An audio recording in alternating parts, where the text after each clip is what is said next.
Hello बच्चों, स्वागत है आपका अपने ही चैनल बंसर लाइव्स के अंदर। और आज हम अपनी एक वीडियो देखने वाले हैं क्लास 12 के अकॉर्डिंग। वो हमारी जो वीडियो है क्लास 12 के रिप्रोडक्शन यूनिट की, हम बात करने वाले हैं स्ट्रक्चर ऑफ स्पर्म्स के बारे में। अच्छा, अगर हम इस स्ट्रक्चर ऑफ स्पर्म के बारे में बात करें तो हमारे पास बेसिकली ये जो स्ट्रक्चर है ये बोर्ड की रिगार्डिंग नहीं है। ये हम जो डिस्कशन कर रहे हैं उसको अबाउट अ नीड के रिगार्डिंग डिस्कशन कर रहे हैं। इस स्ट्रक्चर के अंदर आपको बेसिकली स्पर्म के अंदर चार पार्ट मेन मिलेंगे आपको। पहला हेड ऑफ द स्पर्म, दूसरा नेक ऑफ द स्पर्म, तीसरा middle part of the sperm और नेक्स्ट होगा टेल ऑफ द स्पर्म। जिसमें स्पर्म की जो टेल होती है वो मैक्सिमम कंट्रीब्यूशन करती है अबाउट 55 माइक्रोमीटर तक की लेंथ होती है। अच्छा, अगर हम देखें कंप्लीट स्पर्म कितना होता है 60 माइक्रोमीटर का। अगर कंप्लीट 60 का है स्पर्म की लेंथ, अगर हम टेल की देखें तो इतना है, तो इसका मतलब हेड और मिडिल वाला रीजन मिलाकर ये अप्रोक्सीमेटली मात्र 5 माइक्रोमीटर तक का होता है। इस स्पर्म के अंदर सबसे पहले आपको हेड वाला रीजन मिलेगा, जिसके अंदर आपको ऊपर की तरफ दो डबल लेयर बाउंड एक स्ट्रक्चर मिलेगा। इसको बोलते हैं गीलिया कैपिटाइटिस या इसको बोलते हैं एक्रोजोमिक कैप। ये गीलिया कैपिटाइटिस या एक्रोजोमिक कैप दो मेम्ब्रेन से मिलकर स्ट्रक्चर है। इसका मेन काम है इस एक्रोजोम को होल्ड करना। अच्छा, इस एक्रोजोम के अंदर एंजाइम्स भरे हुए हैं। ये आगे जाकर कब एक्टिवेट होती है? एक्टिवेट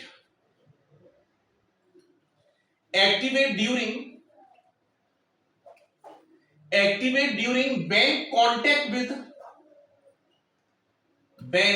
कांटेक्ट विद ओवा। जब ओवा के कांटेक्ट में आएगी जब ये एक्टिवेट करेगी, और एक्टिवेट करने से यहां पर एक एंजाइमेटिक एक्शन चालू हो जाएगा जिसको हम बोलेंगे एक्रोजोमिक रिएक्शन।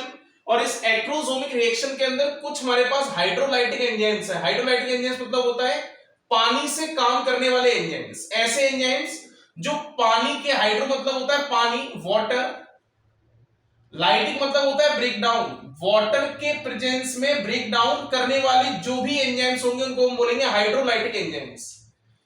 अब जनरली इस एक्रोजोम के अंदर 3 हाइड्रोलाइटिक एंजाइम्स होते हैं। अगर हम एक्रोजोम के अंदर देखें तो जनरली 3 हाइड्रोलाइटिक एंजाइम होंगे। 3 main hydrolytic enzymes are present. अच्छा, आपसे पूछेगा कौन कौन से होंगे, तो सबसे पहला आएगा हमारे पास इसके अंदर हाइलुरोनिडेज एंजाइम। पहला एंजाइम आएगा हाइलुरोनिडेज एंजाइम। दूसरा आएगा इसके अंदर कोरोना पेनिट्रेटिंग एंजाइम और तीसरा आएगा इसके अंदर जोनालाइसिन एंजाइम। ये हमारे पास 3 एंजाइम मिलेंगे, हाइलुरोनिक एसिड, उसके बाद कोरोना पेनिट्रेटिंग एंजाइम और नेक्स्ट आएगा जोनालाइसिन एंजाइम। अच्छा, अगर हम इसके अंदर एक और हम चीज देखें तो इस एक्रोजोम का फॉर्मेशन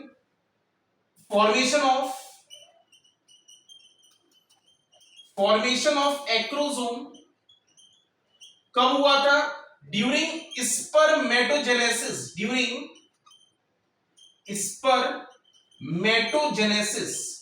इसके दौरान क्या हुआ था? एक्रोजोम का फॉर्मेशन हुआ था। फॉर्मेशन में हेल्प करने वाली जो ऑर्गेनली है वो हमारे पास कौन होगा? गोल्गी कॉम्प्लेक्स यहां पर हेल्प करता है। गोल्गी कॉम्प्लेक्स एक्रोजोम को बनाने में हेल्प करता है। तो याद रखना फॉर्मेशन कौन कर रहे हैं?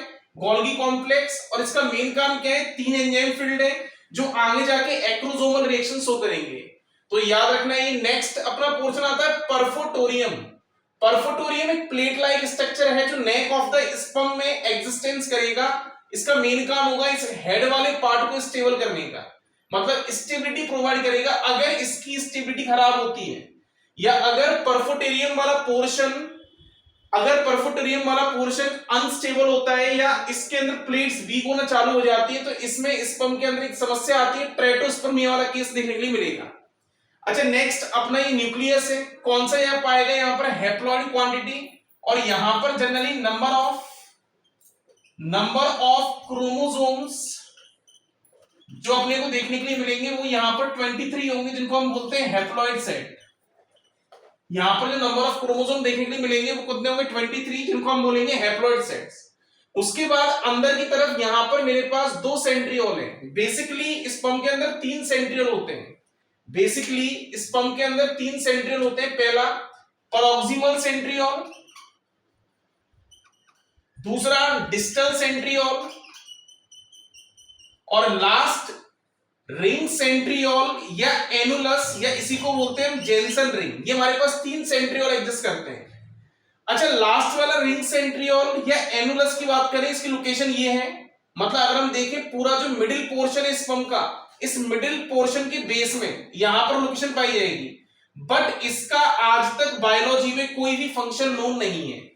बट अगर हम देखें हमारे पास पैरोक्सिमल सेंट्रियोल और डिस्टल सेंट्रियोल, जिनमें से दोनों ही ये सेंट्रियोल्स ऐसे हैं जो आपस में 90 डिग्री का एंगल अरेंज करते हैं। अच्छा, आपसे पूछे किसका फंक्शन क्या है, तो इस पैरोक्सिमल का मेन काम होता है आगे क्लीवेज डिवीजन कराना ओवा के अंदर। अभी ये वाला पॉइंट आपको क्वेश्चन मार्क छोड़ना पड़ेगा, अभी नहीं समझ में आएगा, आगे देखेंगे इसको। पहला मेन अपने को याद रखना है कि अगर आपसे पूछा पैरोक्सिमल सेंट्रियोल का काम क्या है, क्लीवेज डिवीजन को बनाना। अच्छा, इसके नीचे हमारे पास लास्ट है डिस्टल सेंट्रियोल, इसका मेन काम होता है टेल को बनाना, और डिस्टल सेंट्रियोल ही है जो आगे एक्सोनिमा फिलामेंट को बनाएगा और मोशन ऑफ स्पर्म भी रेगुलेट कौन करेगा, आपका डिस्टल सेंट्रियोल, ये आपको याद रखना है। अच्छा, उसके बाद मेरे पास इस डिस्टल सेंट्रियोल के जस्ट नीचे से नंबरिंग में 9 प्रोटीन रॉड्स मिलती हैं। ये जनरली किसकी बनी होती है, माइक्रोट्यूब्यूल्स की। ये 9 प्रोटीन रॉड्स जो होती है, इनमें एक तरफ 5 होंगी और दूसरी तरफ 4 देखने की मिलेंगी। ओवरऑल मिलाकर इसके इनसाइड वाले पोर्शन में अपने को क्या मिलेगा, एक बहुत पतली साइटोप्लाज्मिक लेयर मिलेगी, और जो साइटोप्लाज्मिक लेयर होती है उसको बोलते हैं मैंचेट। ये इतनी थिन साइटोप्लाज्मिक लेयर है जो स्पर्म के अंदर एग्जिस्ट कर रही है। इसका बस मेन काम ये है अंदर के मटेरियल को होल्ड ऑन करना। इसके बाद ये पूरा पोर्शन, स्पर्म के अंदर सबसे लॉन्ग पोर्शन होता है उसका टेल, सबसे बड़ा मिलेगा, और यही इसको मोशन प्रोवाइड करती है। टेल का मूवमेंट डिटरमाइन करने वाला कौन होता है, एक्सोनिमा फिलामेंट। बनाने वाला कौन होता है, सेंट्रियोल। कौन सा सेंट्रियोल, डिस्टल सेंट्रियोल, ये अपने को याद रखना है। अच्छा, आपसे पूछा जाए ये प्लाज्मा मेम्ब्रेन हम इसको क्यों मार्क कर रहे हैं, इसका एक मात्र रीजन ये है क्योंकि एक सेल है, और कौन सा सेल है, एनिमल सेल। ये कौन सा सेल है, एनिमल सेल। इसलिए हमने इसको मार्क क्यों किया है, इसको हमने क्या बोला, प्लाज्मा मेम्ब्रेन। उसके बाद अगर हम देखें तो मैंने कहा आपको जेनसन रिंग का अभी तक कोई फंक्शन नोन नहीं है, तो 2 आपको बेसिकली याद रखने, पहला क्लीवेज डिवीजन काम करेगा, दूसरा मूवमेंट में काम करेगा। अच्छा, स्पर्म के अंदर मिडिल वाला पार्ट जो होता है इसको बोलते हैं एनर्जी चेंबर। ये आपका एनर्जी चेंबर है। Middle piece of sperm is also known as क्या बोलोगे इसको, एनर्जी चेंबर। हम इसको एनर्जी चेंबर क्यों बोलते हैं, क्योंकि इसके अंदर बहुत सारे माइटोकॉन्ड्रिया हैं जो स्पाइरली अरेंज है, और माइटोकॉन्ड्रिया क्या करता है, एनर्जी बनाने का काम है, इसको बोलते हैं power house of cell. But इसके जो माइटोकॉन्ड्रिया है वो स्पेशल माइटोकॉन्ड्रिया है, जो ग्लूकोज की मैकेनिज्म को ना लेकर किस मैकेनिज्म पे हेल्प करेंगे,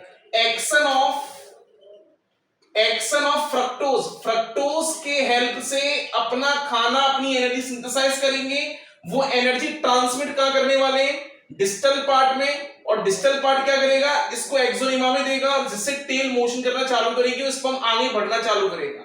स्पर्म का सारा मटेरियल इसके इस पोर्शन में है, इसको हम बोलते हैं जेनेटिक मटेरियल। और जेनेटिक मटेरियल कौन सा है, इसका न्यूक्लियस। जनरली किस क्वांटिटी में, हैप्लॉइड में। अच्छा, अब हो सकता है मे बी जब हम हैप्लॉइड सेट को देखते हैं, तो हो सकता है मेल के अंदर या तो 22+X हो या 22+Y हो। फीमेल के पास हैप्लॉइड सेट ऑलवेज 22+X के पेयरिंग में निकलता है। अगर ये और ये फर्टिलाइज हो गया तो चांसेस हैं, हो सकता है गर्ल चाइल्ड पैदा हो, गर्ल चाइल्ड का बर्थ हो। अच्छा, अगर फॉर्मेशन ऑफ बाई और किससे मिल गया, एक्स से मिल गया, तो चांसेस किसके होंगे, मेल चाइल्ड के। तो इसका मतलब गर्ल या मेल दोनों को डिसाइड करने वाला बेबी चाइल्ड कौन सा गिव बर्थ करेगा, दोनों को डिसाइड करने वाली भी क्वांटिटी कहां एग्जिस्ट करती है, इस स्पर्म के पास, और कहां करेगी, जनरली न्यूक्लियस के पास। यह आपको समझ में आया कंसेप्ट, ये हमारा ऑल अबाउट द स्पर्म के बारे में हमने बता दिया है। बाकी आगे जो अपना अगला जो कंसेप्ट आएगा वो एक्टोसोमिक रिएक्शन के ऊपर आएगा। तो अगर आपको कोई डाउट हो तो आप कमेंट करके बता सकते हैं।